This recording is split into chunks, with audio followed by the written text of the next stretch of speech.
Good morning, everyone. My name is Momo, and I'm really pleased that I get to spend the next 60 minutes or so talking to this incredible author and my friend TJ Benson.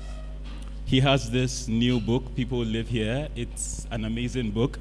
I saw bits of myself pretty much like on every page of the book.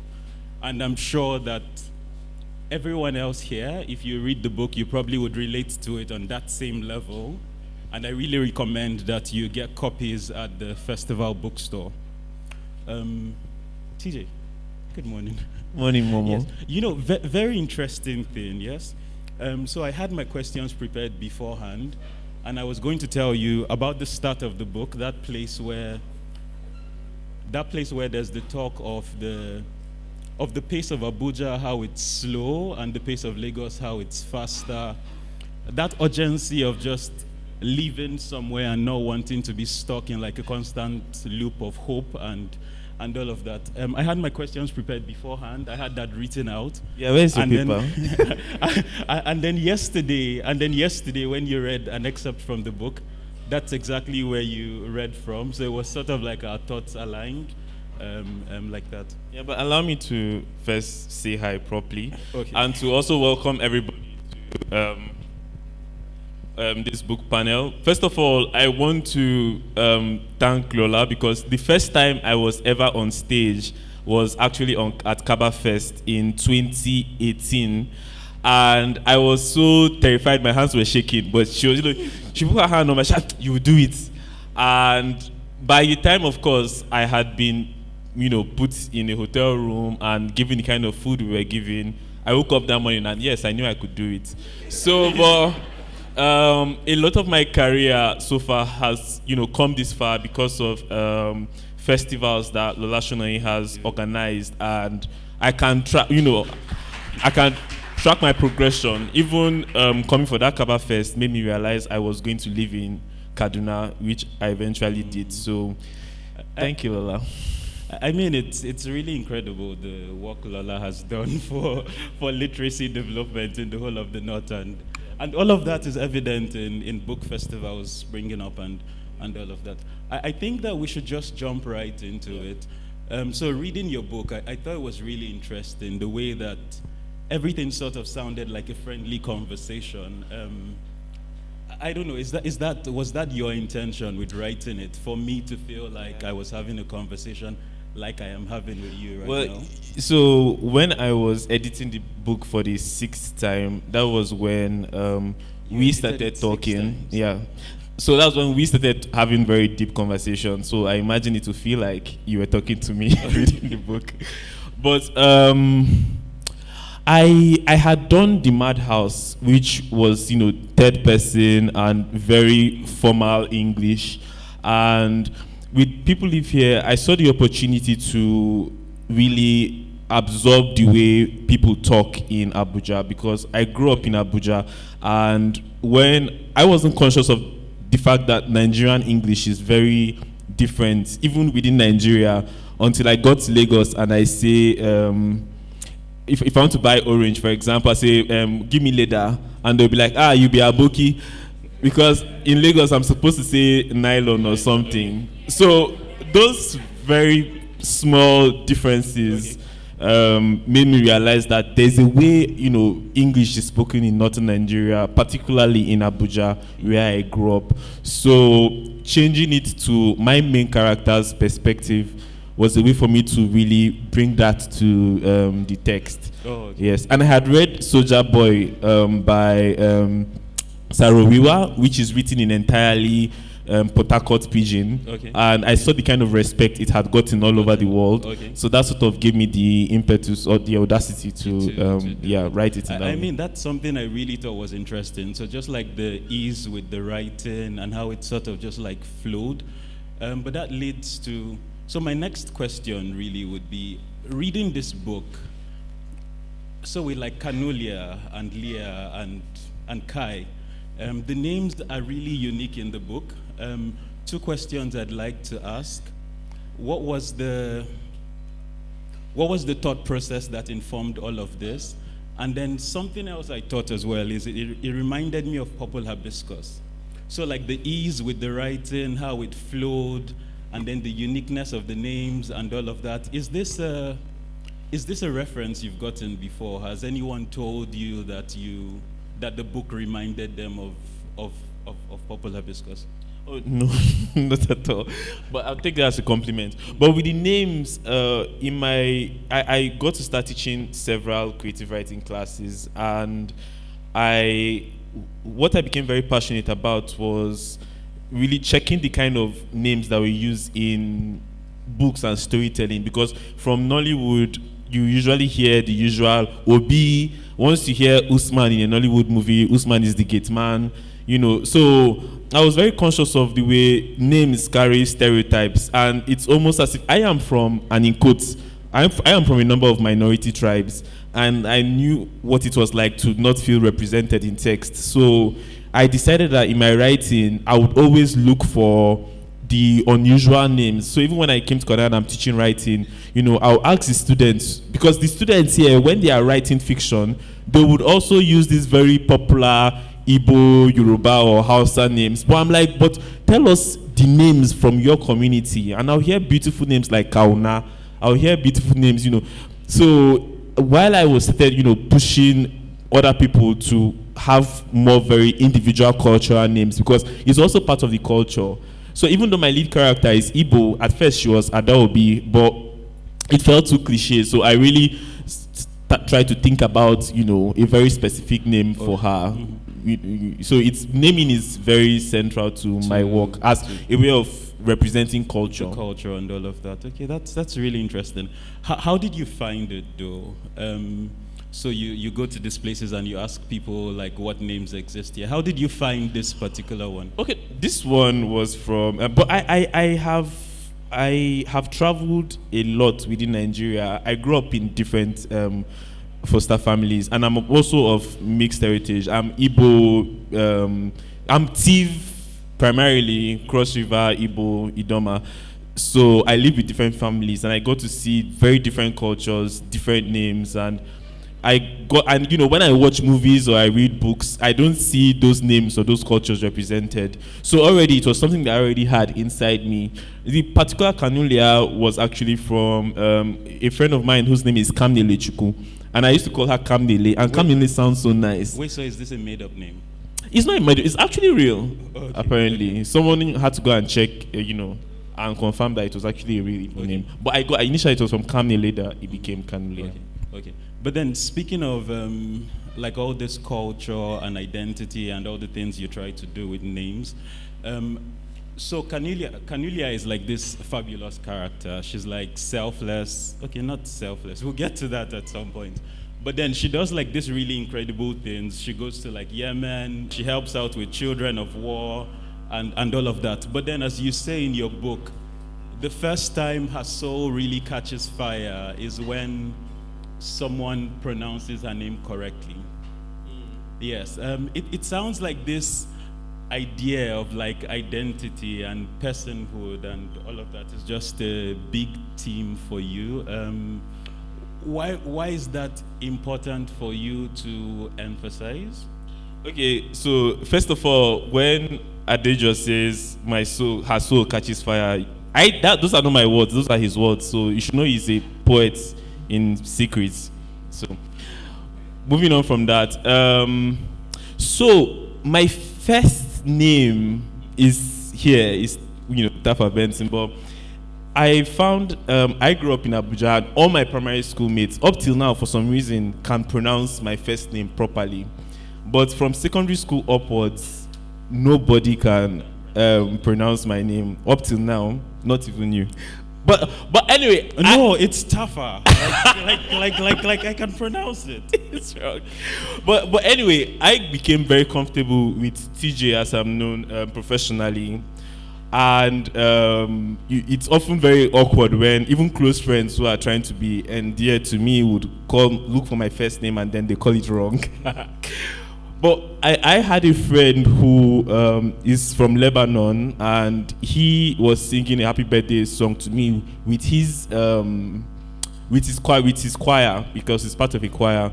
And they were all singing, happy birthday to me, and they ended with my name. And they called my name properly, which was so strange to me because these people have never been here before. So it turns out that my name also has a version in Arabic that also has the same spelling and the same pronunciation, but a different meaning. So that feeling of, wow, this stranger can pronounce my name. Or when I see my Igbo classmates or my Hausa classmates from primary school who can still pronounce my name correctly, there is that wow, So that was what I tried to also bring into the book. It's one of the ways the book is autobiographical. Like there are some aspects of some feelings from my own life that I've tried to pass into the book as well. Yes, and then there's a character Tafa as well in the book as well too. So autobiographically in that sort of way. I'm interested in Kanulia and her relationship with like tragedy and all of that. So she lives here, leaves a son, goes to Yemen. She goes to work with children in like war-torn places. She adopts a daughter. The daughter dies in her arms. Spoiler. Yes. Sorry, I am not. It's not my intention to give away too much. No, but then the tragedy in it is written from such an authentic place. Like I could relate to it. I could feel like some of the fear in like certain situations and all of that. How are you able to write tragedy like so? Like in a way that it's personal and you read it and you can see yourself in it. How are you able to do that? I mean, if anything, that's my default.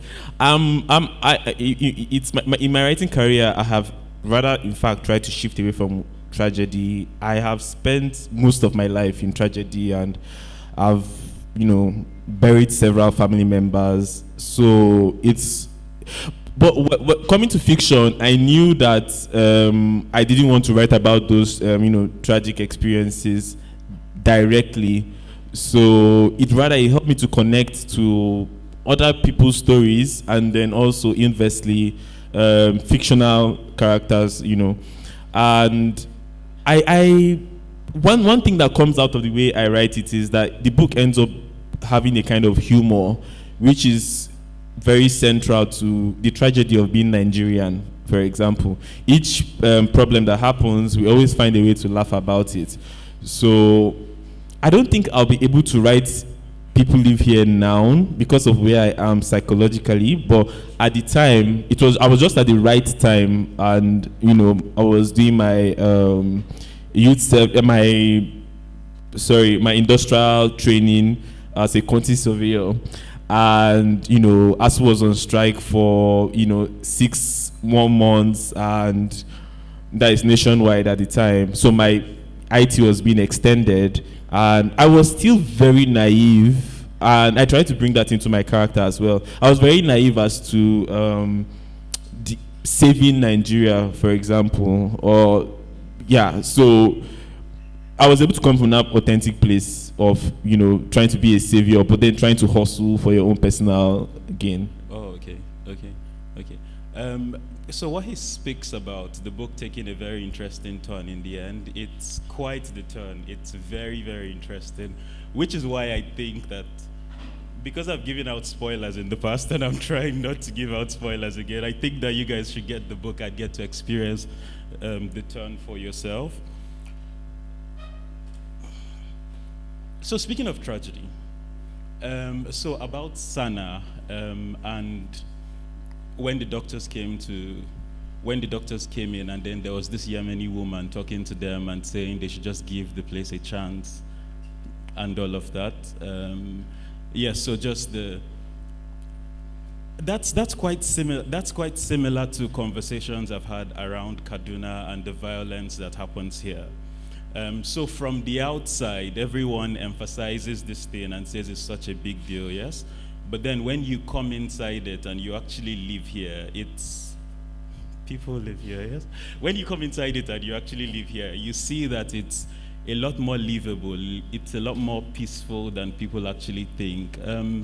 Was that something you had to reconcile for yourself? Did you have like these terrible stories of war before you came in here? And now that you live in here, do you find that it's more livable, peaceful than all the stories you've heard? Is that also did that also inform the writing of that bit of the book to some extent? Also, the book was written like 6-7 years ago. But I think it speaks to the general thing with Nigeria. If while in Nigeria, we don't know how much violence that we are absorbing daily until you step outside. I was talking to a writer this morning about how the first time I was out of the country was in Ghana, and just in Ghana there was already this psychological space. I remember being on Twitter by the Labadi beach and then seeing the latest government problem, and I was in Ghana, and it felt like the water was between me and Nigeria, and there was this safety I felt away from whatever was happening in Nigeria at the time. I would not have been aware of that if while I was still in Nigeria. So, I mean, in Kaduna right now, you know, I just came back from a very long trip some months ago, and being on the ride, you know, coming back, and then from Abuja to Kaduna, I was having a, you know, near constant panic attack. I was already calculating how, in case our driver turns out to be a kidnapper, I was probably struggling here because I'm behind his shoulder. All the passengers were already sort of like passing secret messages on our handsets, like, because the driver was acting suspicious, but he was probably just high on drugs. And, you know, but in spite of everything, once I got back to my apartment and I got into my, you know, my red room, I could feel my house embracing me and my apartment, you know, making me feel very warm and safe. But it is an illusion to a degree. I mean, you live here as well, so you even last year, you're coming from a trip from the Kaduna, you know, road, and then once you just get home, you see on Twitter a video of people being attacked or kidnapped on the same road you left some minutes ago. I know for one, if I was in the country when the train thing happened, I would have been there because I had a series of engagements that I had to make. The odds, what are the odds, you know? So it's a very mixed thing of, even where she is in Sana, she falls in love. Yeah. She's taken to this garden. They have these cat leaves that they chew to get high. It's legal, but it's not as severe as weed. But like, it's a cultural thing for them to chew. That there's lots of beauty, and I think that that's a condition of being a human being. Wherever I've traveled in the world has had so much horrific, you know, so much horror, but mixed in the beauty. So personally, I and my characters now are trying to stay with the beauty of being alive. And you know, that's something I also find interesting, the fact that there's this duality pretty much like with everything. So the fact that violence exists to some level doesn't mean that there still aren't pleasant gardens to walk in, or there still isn't love to be found, or like beautiful experiences and all of that. That just leads to my next question, really. We're in the same brain or something. It's about really like the duality. So Leah, it's I don't know, on some level you can see what she does and think it's selfless. Yes, she's a nurse. She goes to volunteer in this place. She goes to help children of war and all of that. But then in certain places in the book as well, she also talks of the need to make money, and then the fact that she's doing this for her son and all of that. She's being practical. Yes. So she's being practical, so she can help and decide that she wants to be compensated for it. I thought that was really interesting, the way you put it. And so the book just takes like these difficult issues and sort of like talks about them in light, almost like airy ways and all of that. How are you able to accomplish that? Take something as complex as duality and talk about it in a way that is pretty much easy and relatable and all of that. I mean, it's by sticking to how we process these things. I think because in real life, when we are talking about a crisis, or you might joke about getting kidnapped, for example. But it's not funny. But you might joke, you have joked about it. So, yeah, not to put you on the spot or anything. And how you save me if I was kidnapped? So I think it's really about how we process things. I try to remove my brain from writing. Like, there's a writing brain where things are all figured out and, things are linear and straightforward. But I try to, at least with this book, I was trying to really sit with the complexity of how we human beings process things. We know that the road is not safe, but you just, the risks that we take with everything. So really, I think it's just, it took discipline, of course, but also by paying attention to the character herself, not at how I felt she should have been represented, but I allowed her to really talk to me. I tried to really get to know her and what she was interested in. I went into the book thinking I was writing a savior story, but she was like, I have this child to feed. It's not anything. I'm here for the money, which was a pleasant surprise. So yeah, I just allowed the character to be a human and all of that. Yeah. Okay. So there's also this really interesting conversation that Leah has with Jack. Okay. So they're in this hospital, and Jack is her boss, the chief doctor. Yes. So they're in this hospital, and the woman comes in, and she's pregnant. Yes. And Leah wants to attend to her. Jack wants to attend to her, and Leah is objecting, saying that they only deal with children. And then Jack is saying that thing in her stomach also is a child. Yes. So speaking of like difficult themes, yes, and telling them in really interesting to read, easy ways. That was also something about where life really starts. There's this whole debate about if it starts at pregnancy, if it starts at birth. Was this your intention? To say these things that would spark like larger conversations in easy ways? At all, no. Actually, with that part of the book, I found when I started studying NGOs, and I was studying Medicine Sans Frontiers for this project, and I tried to study also organizations like WHO or, and these NGOs, they have very specific purviews. They can't, because the truth is that there is a specific budget you are working with for the year. So you can't say, oh, you are going to work with people who have polio, and then you go and then you see this child needs. If you do that, you're going to lose your, on the other end, it seems inhumane. But these NGOs, these organizations, they have to be as practical as possible. If they do any more than their budget allows, they will have to put it in their report and all of that. So it was an interesting thing for me to find that, wow, I always saw a lot of these people as messiahs, and they are in some ways, but they also work with limits and budgets. I heard of one of the heads of one of these peacekeeping missions in northern Nigeria. She resigned in 2018 or so, and her reason was for her mental health. It made the news. She put it out there that she was resigning from her post in Nigeria because of her health. So once it got to something that she felt like she couldn't handle, she had to check out. So being on the side of the saved, the Nigerian black person, I wasn't always aware that, okay, these people are also having to be practical and within limits and all of that.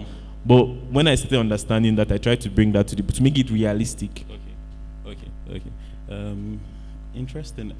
So we're going to have a conversation about mental health in a few minutes as well, because I also like I don't know, I'm just fascinated with your book, really. I'm just finding out today. You haven't told me.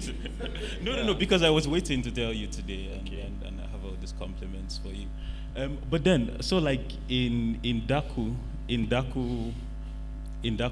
you called it well, even though it's invented. Okay. So in Daku, there was this strange illness. Yes, people banging at doors, people biting people. I almost felt like that was like apocalyptic of sort, and all of that. What was the illness really? Because you never So you say there's a strange fever, but then you never quite say what it is. What was it? If it's a made-up illness, how did you make it up? What, how did you make it up? So, yeah. There are lots of things that I might not be able to say legally, but so that illness was Okay. not. Don't worry, I would protect you.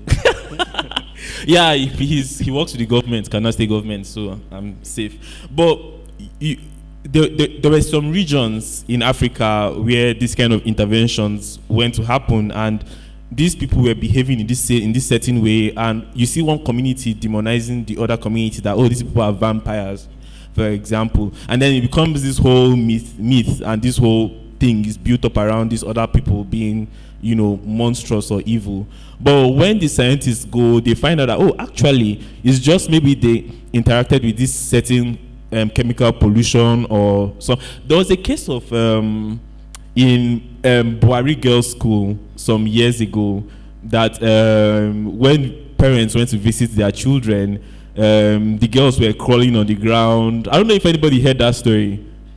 Buhari in Abuja, the girls were behaving like zombies. They were trying to claw up, and then it became this whole mythology. I was in boarding school then, and it also got to us that, wow, something happened. And it became this whole apocalyptic superstitious thing. But when research was done, it turns out that it was something from their waste pollution that had sort of generated this certain gas that the girls had interacted with and all of that. I still don't know how much of it is true, but that I included that in the book because I felt it was a way for me to understand some of the mythologies that we hold against certain tribes or for certain behaviors or certain ways, the way an outside perspective might help us to understand these people that we think we know so well. So with the doctors and nurses being there, they were able to really see exactly what was going on. There's a way it felt. In fact, that particular scene you're describing was what haunted me to return back to this manuscript because I kind of abandoned it. Okay. But I always kept on seeing the clinic in the night in this, desert land, and then people, their screams and clawing at the door and eating themselves. It forced me to return back. Those people wanted me to go back and finish their story. Yes, I think that question was important for me to ask because I really liked how that scene felt and all of that. So I just wanted more understanding. But then speaking of like mental health and all of that, so I really liked Yasser. Okay. Yes, I really liked Yasser. I even wish that to some extent I had some sort of Yasser, like someone who was in my, okay, I don't know if I can say this. Yeah, that's a spoiler as well. Way too much. I mean, I don't know how to say this. I think I know what you're trying to ask, but I had read lots of Sidney Sheldon books in secondary school, and there was this particular book, Please Tell Me Your Dreams, where the character had multiple personality disorder, but that has also been rephrased in recent times, and I didn't even know that the character was one of the personalities until I got to that point in the book, and everybody was like, okay, so where is this person physically? And we can't see the person, and I was thinking it actually gave me a writer's block because I was like, where is this person? Only for me to realize that the person existed as in the character's mind. I think it's interesting when writers like you talk about like characters and say you don't understand where they are. I mean, you're the one writing the book. I think what we do is mostly to observe, to be honest. And for me to make my character believable, I have to believe them, and that means they have to exist outside my capacity. They have to exist outside, my mind. I have to talk about them as if I have known them, and that continuous practice sort of puts them on this pedestal, or they make them very real. So that's why we really create problems for ourselves that we struggle to resolve. We give ourselves so much headache. No, but with this character specifically, was it was it you making an attempt to take something as devastating as mental illness, frame it in some sort of way that there's some positive spin to it? I didn't see it from the point of. It humani- wasn't devastating to me. I thought you It were was humanizing it. it was fun. Like it was like, it wasn't devastating to me. It was more of like, this is a companion. Why does it have to be scary or freak? When we have imaginary friends, for example, okay, if you're in Nigeria, you can't afford to have an imaginary friend. They'll cast the gene out of you. Yes, they'll probably chain you in some Exactly. institution and all of that. But it was more from the perspective of an adventure. It wasn't from the perspective of something devastating, to be honest. So that was why it probably felt the way that it did. And there was a time when I truly believed that I had that illness when I was in secondary school, because there was the version of me that was very social, people liked, and then there was the other version of me that felt very, unloved and hated, and I'll keep to myself. And so I actually named, these personalities according to, until I realized that they were all humans are complex and everything. But with this story, it started out as me trying to create a character, because this is the first novel that the first proper novel I sat down to write. And I was trying to create a character that was as far from my own personality as possible, or as far from me as possible, even though some people have said that they feel like I am the one. But writing about this 25-year-old woman who has a child was as opposite to me as possible, who was this 22-year-old, timid, shy boy who was childless and didn't have any plans or audacity for my life at the time. So it started out as that experiment until it started becoming more and more real. Okay. Yeah. Because so just the character, I'm obsessed with him because I really like him. I mean, I read it and at some point I was thinking, I probably should have like another personality in my head. Maybe you should check your therapist. Everybody will find one for you. I think I should. Just to say that in a few minutes, in probably like 6 or 7 minutes, we'll be able to ask like audience questions and about the book. Yes, about the book, and about this. About the book. Yes, about the book. But then, so your writing is easy. Is it? Yes, this book was a very easy read. It felt like it, and it took so much work to make it feel No, easy. but for you, it should take work now. For us who are reading it should be easy. So it's easy. It deals with a lot of these big issues, presents them in ways that everyone can relate with them, and all of that. I really liked the character Martin. Okay. I'm glad that at the end of the book, I'm just feeling like there's a lot I can't say. No, the end of the book is fine. I think No. You can't spoil that. I'm glad that at the end of the book we get to. So throughout the book we experience it from Leah's perspective, yes, from her lenses. His mother. Yes, I'm glad that at the end of the book we get to experience it from Martin's as well too, and that story. I like the way you wrote the relationship. Like it's very delicate.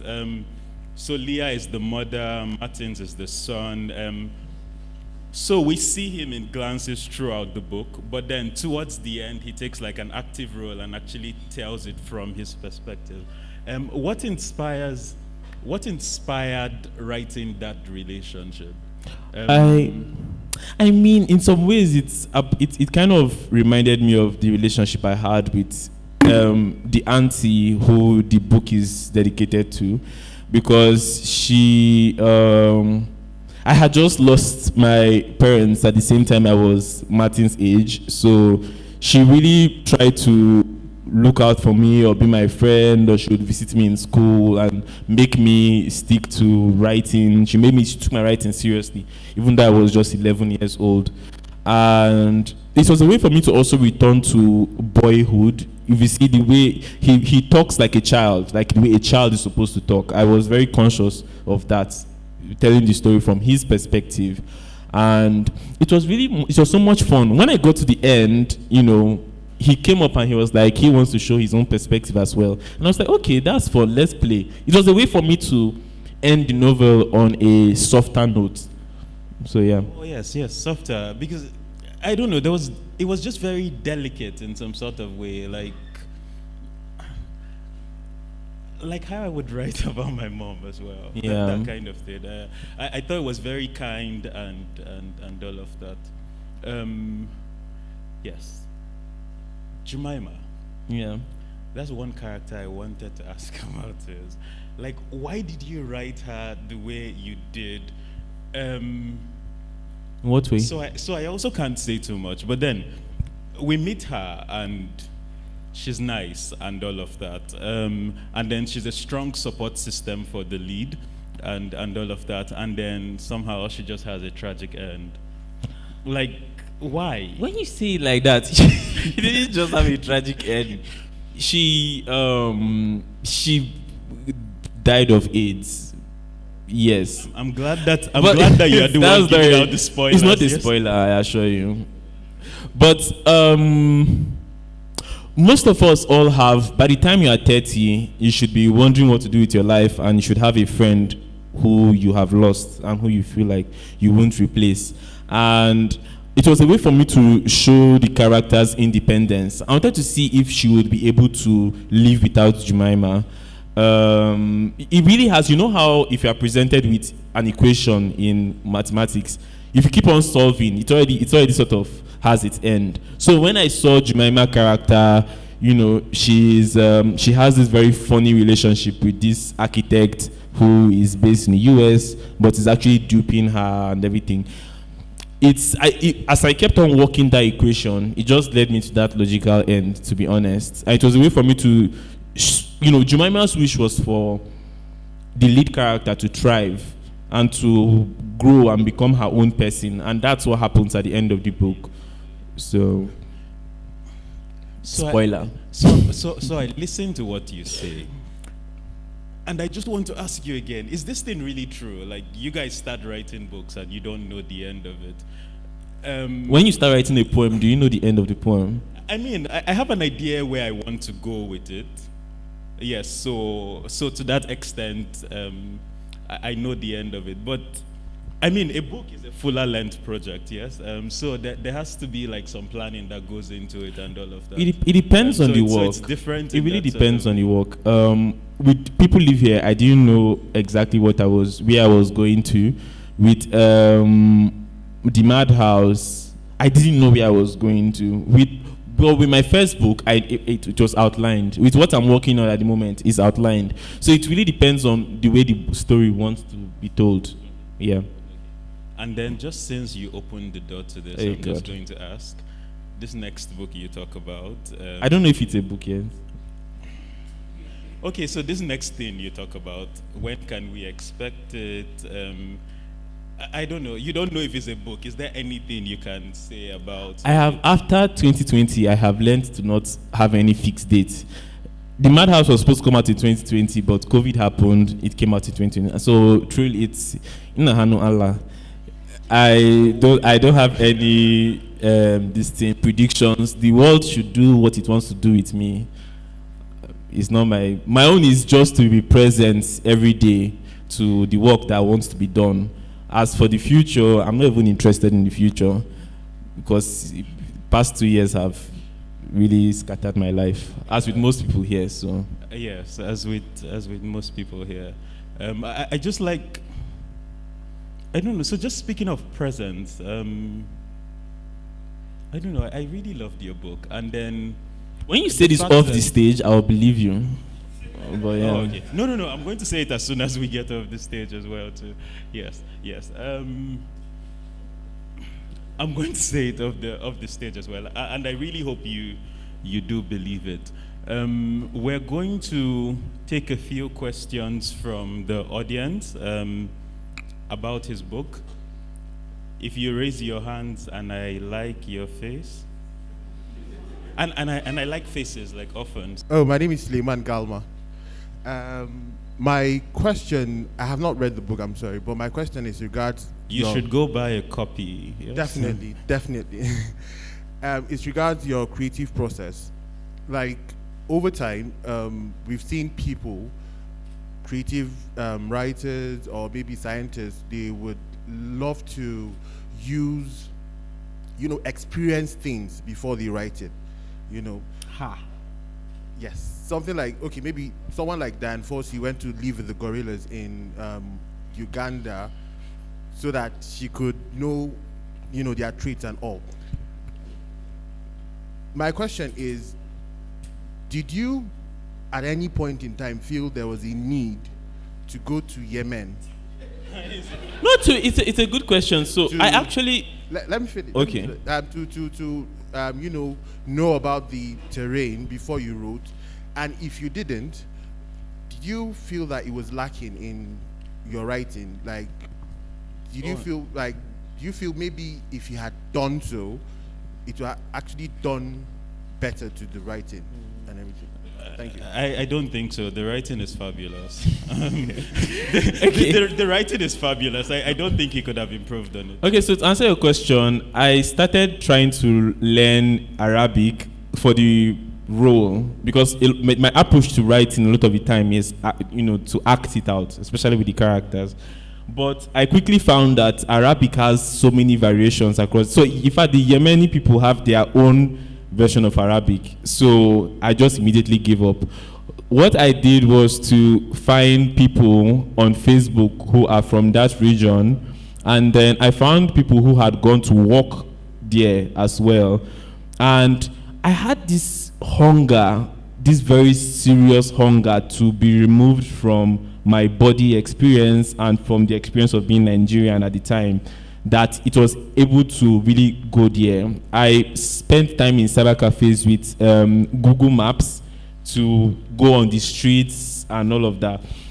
And luckily for me, I was telling the story from the perspective of a Nigerian going there, so I didn't have to speak Arabic, or I could tell it from the perspective of someone who was also experiencing those places for the first time. And interviewing people, I didn't know. In fact, one of the people who I interviewed, when she went there and she was with her assistant, at the marketplace, they quickly accosted her because she was wearing wristwatch on the right hand. And you have to, at least in public, if you're a woman, maybe you have to wear wristwatch on this hand at the time. So it was just, so there are some of these small cultural differences that I wouldn't have gotten if I didn't, interview people or do that research. Also, a lot of my writing is to travel, is migration. I wanted to travel as much as I could, so I started writing about places I'd never been to. And even now, when I start going to those, I wrote about Kaduna before coming to Kaduna in the Madhouse. And when at a panel I had with Sana Malum Fashi, he told me that one of the streets in the Madhouse actually existed in Banawa. And it was very scary to me because I didn't even do that research. All I knew was that there is north, south, whatever. But I knew that because people live there, the boundaries won't be as defined as we see in the news, or less in times of crisis. So what I did with People Live Here was research and then interviewing people and then looking at pictures online and then Google Maps. I really do recommend Google Maps. So just like an adventure, I'll just take a walk, across the streets, and then I saw this. So I was able to talk about the architecture, So yeah, and I always had this very intense fantasy in my head of wearing a jalabia and then dancing around. It's still in my head. Okay. But anyway. So it's like mostly research and all of that. Yeah. Yes, I should take a question from you because you won the Lifetime Achievement Award yesterday. Yes, please. I enjoyed this session, really. My contribution, observation is that I understand that writers who write are far better than writers who decide to write. The moment I'm processing. I need to know what that means.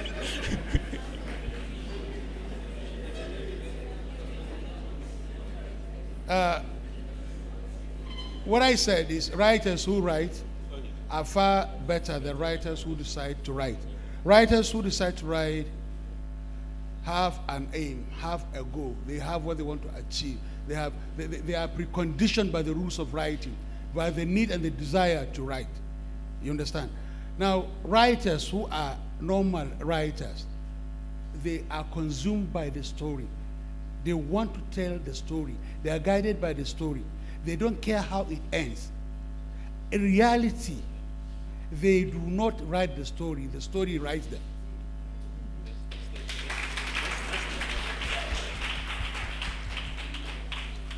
So when you go in, because when he was asked the question as to the end, he confessed that, yeah, some had plots, some had layouts. But you would be shocked that even if you have plot and layout and you have from chapter 1 to chapter 10, at chapter 2, one rascal character will tell you, I am not going there.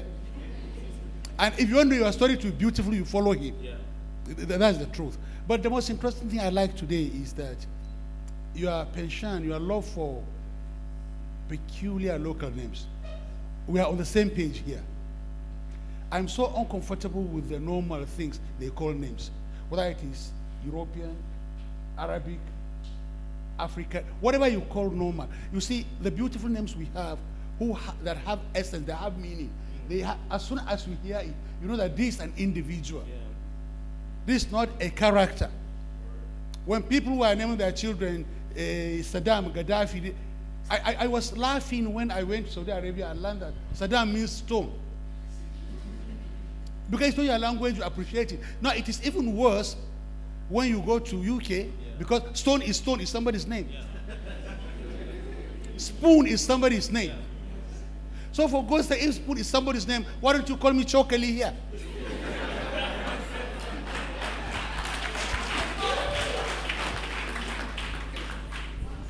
Now, in the choice of characters, the choice of names in any story do not come by accident. You have to be extremely stupid as a writer to say, okay, I don't know what to name this. Let me just call him Audu. There will be an essence. And not just your essence, you have an idea of who your reader is. The moment he sees Audu, it's not your Audu that he knows. The Audu he knows is the one that is in his village. So when you're describing the character, no matter how well you describe this one, he is relating the Audu to the one he knows. Yeah. So it is your duty to universalize Audu. But the name will remain. And it's not easy because by the time you start looking for local names, you will be shocked that most of the people who use them don't know them. Yeah. Okay. My next novel, Inshallah, if I'm alive, is called Zabao. I asked Arabic people, they don't know the name. I asked Hausa people, they don't know the name. I asked my people, so I said, where did I get this name from? It's just one great-grandmother that I knew when I was a kid. And I thought it was an Arabic name. Up to today, please, if somebody here knows the meaning of Zabao, I want to know. And I'm very serious about this. Because wallahi, I don't know.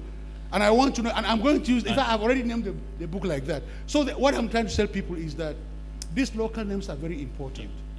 You understand? When you see them, you see an essence. And then when you see Laraba, for instance, somebody born on Wednesday, when you see, and there's something interesting about Arabic names. When you see Awalu, the first child. When you see Sani, the second child. When you see Salisu, the third child. When you see Rabiu, the fourth child. When you see Hamisu, the fifth child. Like that, you go till you see Ashiru. I'm sorry for that woman. No. But you see, now, because it is Arabic, it's sweet. This is the point I'm making. How about, if I want to get bad, I say there. She get bad, I say you. You guys will laugh at me. But if there is an essence, if you can take this, let's value this. Okay, we'll have to use English, I agree. But let's try as much as we can to localize it. Yes. And really, TJ Benson, well done. I appreciate that. Thank you, everyone. And I think that that's one thing that his book really emphasizes, like this cultural identity and personhood and all of that. Well done. Hope you like my face. Yes, I like your face. Thank you so much. Hi, good morning. My name is Uchenna Medife. So I have two questions. Yeah, and it's something I've always wanted to ask you. Yeah, so over the years, reading your works, your collection of short stories, Madhouse, and People Live Here, there is always a manifestation of the supernatural. There's always a manifestation that cuts across everything you have put out, even in your creative non-fictions. There is this huge investment, I would like to say, in the superlative. And I would like to know if there's a personal story to it. Then, secondly, is on the topic of characters. I'm so glad he brought it up. Yeah, recently on Twitter we witnessed an outrage. I'd like to call it an outrage of how writers in the diaspora go about the naming of characters. And how some of these characters have names that, in quotes, unusual. And then it was taken from a negative critique of their works, like, okay, who bears this name? Who can you identify and say bears this name? And then now at this panel, we are saying we should go back and name these characters local names. So how do we get away from that criticism when writers who make efforts to give these very local names to their characters are being told that they're being pretentious and patronizing? So this, like, I don't know. Okay. To answer your question briefly, and thank goodness you are a writer and you are, a cultural producer as well. I'll just give an example. In 2015, someone came out to say, this TJ Benson, he doesn't know why they are talking about his writing. Everybody's just making noise about his writing. One day he'll read it and know why. And he was just like, he went on and on Twitter. A year later, the same person came and registered in my writing workshop. So, and then I was talking about, they went and read my work, it's amazing. I just want to say, it's very, we read things with where we are, not necessarily what the writer intends or whatever. So, as a creative, you have to be conscious of how much, in quotes, critique you are bringing into, especially from public opinion, you are bringing into your creative process. Then to your first question, that's such a very wonderful question. In fact, at the moment, I'm writing an essay on why the speculative, and the speculative, in summary, is how I perceive the world. I believe all writing is speculative. The People Live Here doesn't have any magical element, but there's something, supernatural or otherworldly, because right from the moment I was a child, I grew up in a very steeped Pentecostal, and then I experienced different versions of Christianity with the different versions of people I lived with. So I got to see the supernatural take these different communities had, and it really shaped the way I saw the world. And my parents were artists, and they sort of nurtured or encouraged that bizarre way of perceiving things. And it's in my photography, it's in my writing, There's a longer story that I would answer in private. But everything I write I'm interested in what is at the margins of the society, people and things that are not always put in the center. And when something is not put in the center, it is seen as otherworldly, or it is seen as supernatural, or But when you go into nature, if you go into these things that things that it's just that they're not talked about or they are not known. And with People Live Here, the question was, because mental health is a very recent term in the Nigerian conversation. 10 years ago, we weren't saying mental health. Whether we're saying the craze. So it's a very recent thing, and the question for me was, can a poor Nigerian afford to have a mental health issue? Because it's seen as a very class thing. Only a wealthy person can afford to be depressed. If you are middle class or whatever, maybe you don't worship God enough or something. So anybody can be sick in the head, to use that term. So everything I write, I feel, is always, whether it's my non-fiction, like you have pointed out, is always going to have that supernatural effect, not because it is necessarily supernatural, but because it is not at the center of what is being talked about. It is not mainstream, so it will be perceived as supernatural. We ascribe the supernatural to things that we don't, we don't experience all the time, or what we don't give attention to becomes, oh wow, this is magic. To end this question, Tav in Tiv language originally was for, it captures prowess. When you do something extremely well, it becomes Tav. But these days, it means witchcraft. So if I can shoot an arrow that gets somebody, that means I have lots of witchcraft. So it only became witchcraft because somebody did extremely well, and it was we don't know how the person does it. A lot of traditional African religions were demonized because we didn't have any prescription as to, okay, apply this leaf, apply. It was not written down. So it was perceived as unknown. And of course, many cultures preserve or keep these practices away from the mainstream community. So it becomes mysterious and magical. So yeah, but thank you for that question. Thank you for that question.